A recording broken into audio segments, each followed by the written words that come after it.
Pick up a mirror of polished bronze, cracked, pitted, and stained by the salt of 1,000 years. Look closely into your own eyes. What you see is not a static image, but a battlefield. This is where the Great War begins, not in the streets, but in the biological wreck of your own soul. You are a creature of the mud, bound by bone and hunger, yet you possess a terrifying thirst for the stars that your own blood cannot explain. St. Paul does not offer you a gentle philosophy. He holds a torch to the darkest corners of your skin, revealing a master living inside you that wants you enslaved. His letters are not dusty ink on parchment, but a biological scan of the human wreck, a mirror held before the abyss within us, showing us things we would rather ignore. The pride that feels like strength, and the weakness that we call survival. The struggle you feel is not a symptom of failure. It is the evidence of life. To understand the war, we must name the enemy.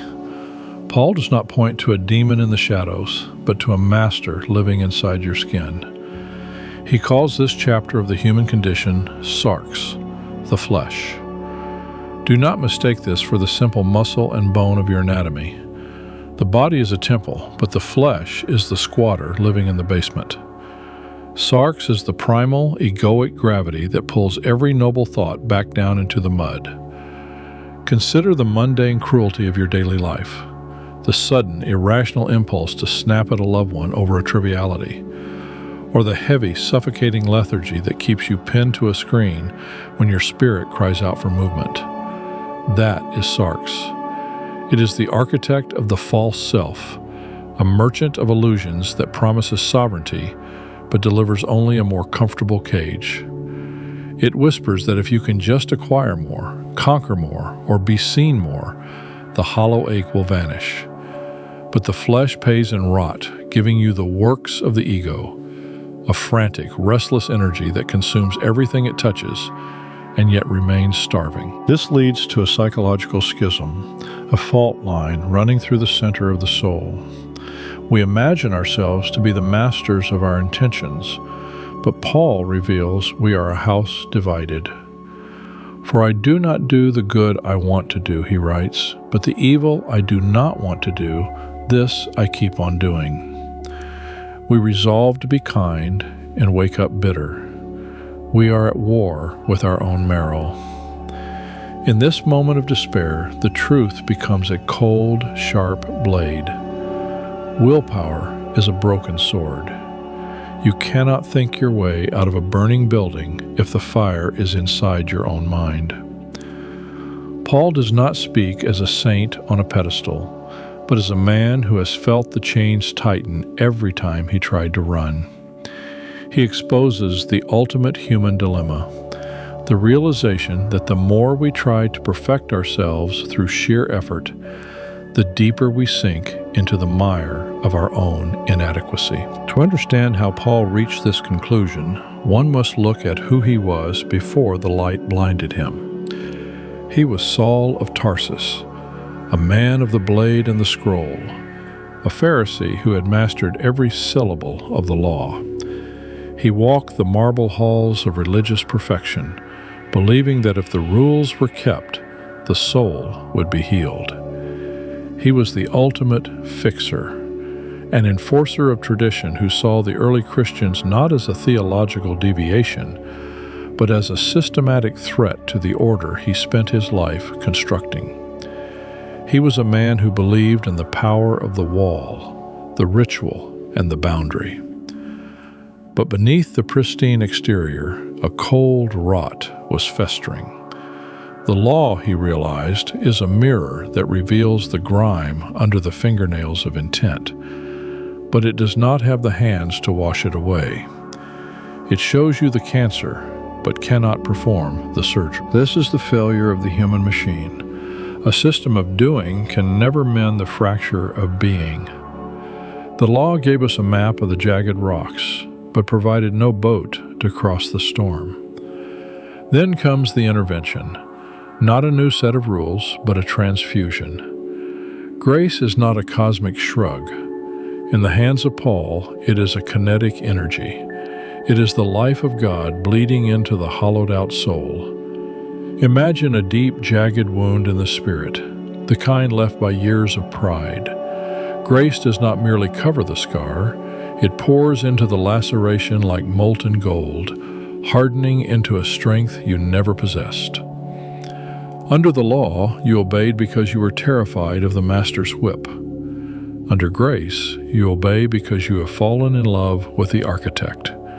You stop working for favor and begin working from favor. The frantic striving of the ego goes quiet. Transitioning from this inner peace to a new way of existing requires what Paul calls the renewal of the mind, a radical nonconformity. To see the world truly, one must first dismantle the observer. Paul's revelation on the road to Damascus was not a mere change of opinion.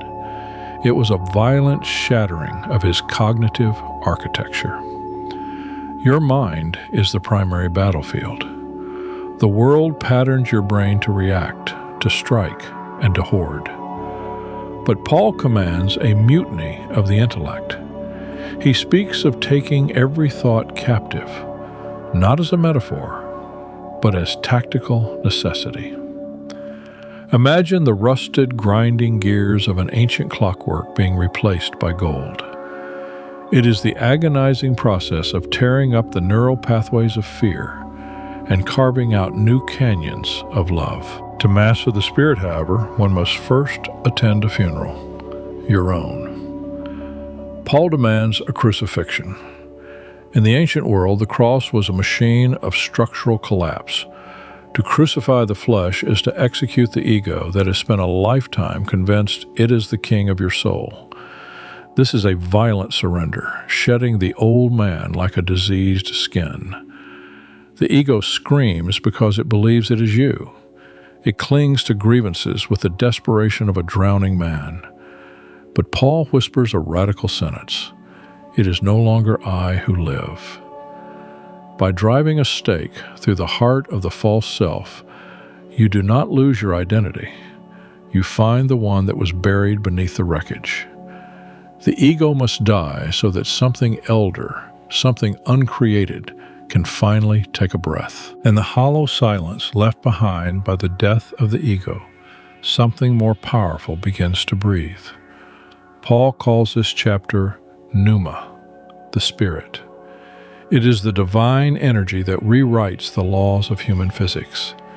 Where the flesh is a gravity that pulls you toward the earth, the Spirit is the wind that ignores the weight of the mud. To live in the Pneuma is to undergo a radical inversion of reality. Most men live from the outside in, victims of the weather, slaves to the opinions of the market. But the Spirit allows a man to live from the inside out, creating a sanctuary of stillness that no external chaos can penetrate. Imagine a flame burning with a steady light in the heart of a hurricane. This is the direct, intuitive knowing of a child coming home after a long exile. In this state, the Spirit does not just give you a new map, it gives you new eyes. The contrast becomes a matter of life and death. The works of the flesh, envy, jealousy, the need to be right, are a heavy, straining toil of the ego trying to build a kingdom on shifting sand. It is the biological stress of a soul that has made itself its own God. But look across the divide. Paul speaks of the fruit of the Spirit.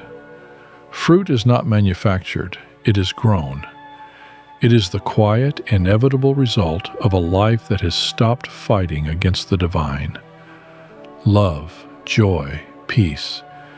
These are not moral trophies for the strong, but organic markers of a soul that has finally found its soil.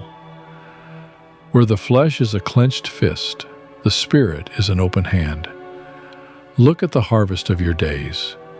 Are you producing the poison of a tired ego, or the life-giving fruit of a silent spirit? In the theater of the flesh, the senses are frantic narrators, screaming that the pain and the coming shadows are the only reality. They bind us to the immediate. But Paul offers faith, not as an abstract hope, but as tactical defiance. To walk by faith and not by sight is to look at a world in ruins and see the blueprint of a cathedral. It is a refusal to let the noise of circumstances dictate the state of the soul. To the flesh, a trial is a dead end. To the spirit, it is a crucible. Paul frames our existence against the vastness of eternity, a scale that renders even crushing agony as a light affliction. The flesh trembles at the wind. The spirit knows the wind is merely a tool, carving the rugged terrain of our character into something capable of holding glory. The stone walls of the Mamertine prison do not just hold prisoners. They sweat with the suffocating weight of history. Here, in the belly of Rome, we find the great paradox. The old man, that egoic shell of Saul who breathed threats, has been decaying for decades. What remains is a monument of radiance. To the Roman Empire, this is a cell. To Paul, it is a chrysalis. The flesh has finally lost its grip. It has no more appetites to tempt him, no more fears to paralyze him. The plot twist of the Pauline story is one that Nero's executioners could never comprehend. The physical death of the body is not the defeat of the spirit. It is its coronation. The sword that awaits him outside the prison gate is the scalpel that will perform the final surgery, severing the spirit from the heavy, mortal clay. Outside, the first light of dawn catches the edge of a Roman blade. Most men would bargain, but Paul looks at the steel and sees the end of the war. "I have fought the good fight," he whispers. The roar of the flesh has been silenced by a peace that passes understanding. The mirror is clear now. It no longer reflects a face fractured by shame, but a light so pure that the image of the self dissolves into the image of the source. You are never fighting for love. You are fighting from it. Every scar was a syllable in a larger story of redemption, and the struggle between the mud and the stars was never meant to destroy you, but to refine you until only the eternal remained. The war is over. Don't choose the prison of the self when the door has been standing open for 2,000 years.